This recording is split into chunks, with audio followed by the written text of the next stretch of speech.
Good morning. Welcome to the Buttermilk Channel. Today's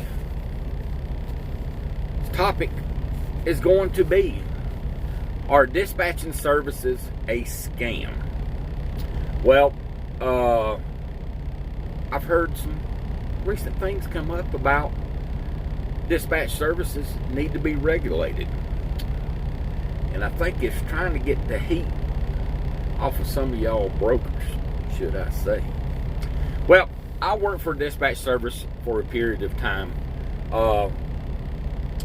and how everything worked, you would sign a piece of paper stating that we were power of attorney to make the decision to load your truck, basically. And with that service, that fee was 8%.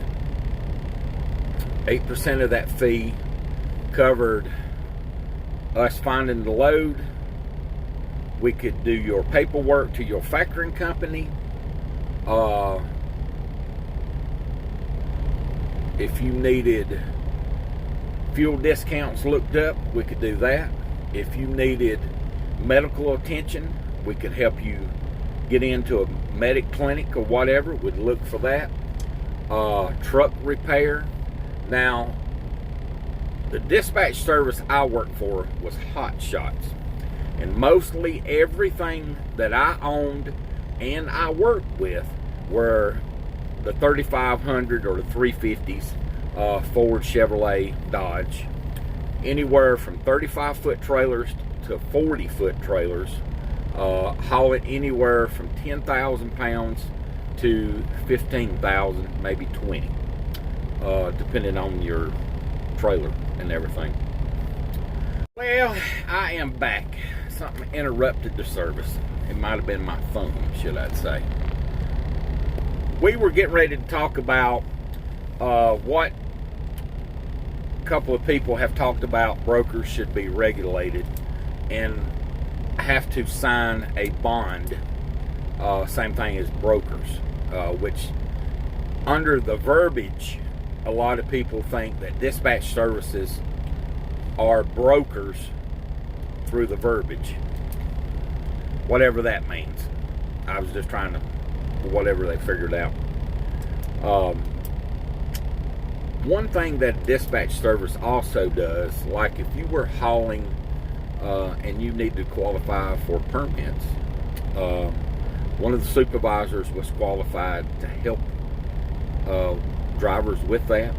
He could get you pilot card permits if you needed it. And even at this one of the supervisors was even a truck diesel mechanic.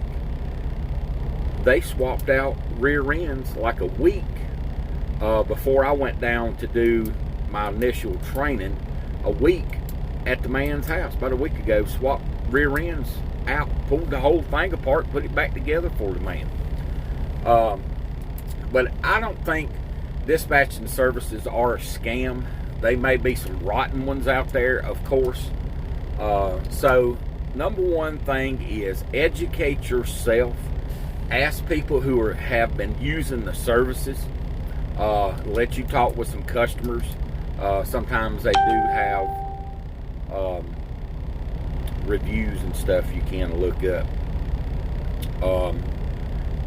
The main thing that a lot of people was talking about, if you're dispatching 5 trucks, and say you have loads at TQL or Landstar or whatever, on those 5 trucks, who gets the first load if they all empty at the same time? Well, 99% of the time out of 10 trucks, 10 to 15 trucks that I was working with on a daily average, they wasn't all in the same area, should I say. I might have had some close, but not close enough to interfere with making that calls. I always based mine on, I tried to make every decision for that carrier, I tried to make the most money.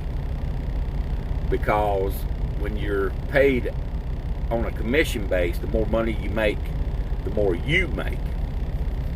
So it doesn't have, well, this guy got $1.10 and this guy got 97 cents. That wasn't fair. I always tried to get top dollar, should I say, and I wasn't ever scared to ask for it neither, because I knew how to hang the phone up. I don't have to argue about cheap freight or nothing like that. Now, in the times we're in right now, a dispatch service has some contacts. We had a lot of contacts and stuff that we could call freight brokers to see if they had freight and stuff. So that was a big help. And you make some good relations to some of the customers and freight brokers. I've had customers call me, said, listen, Landstar is going to be getting this load. I want you to haul it. Call this agent. Sure, no problem.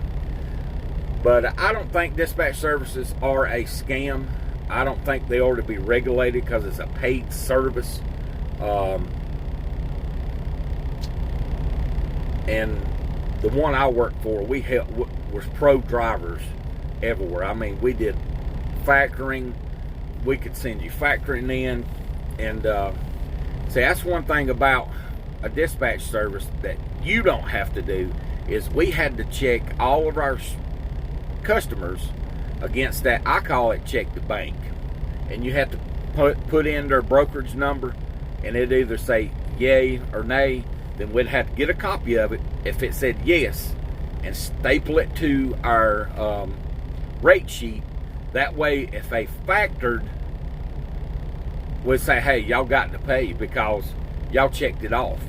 Y'all approved it. Well, that's one reason you want to factor pretty regular, because on Monday, they may approve that load. On Friday, that broker may not be approved that you can haul for. So keep that in mind too.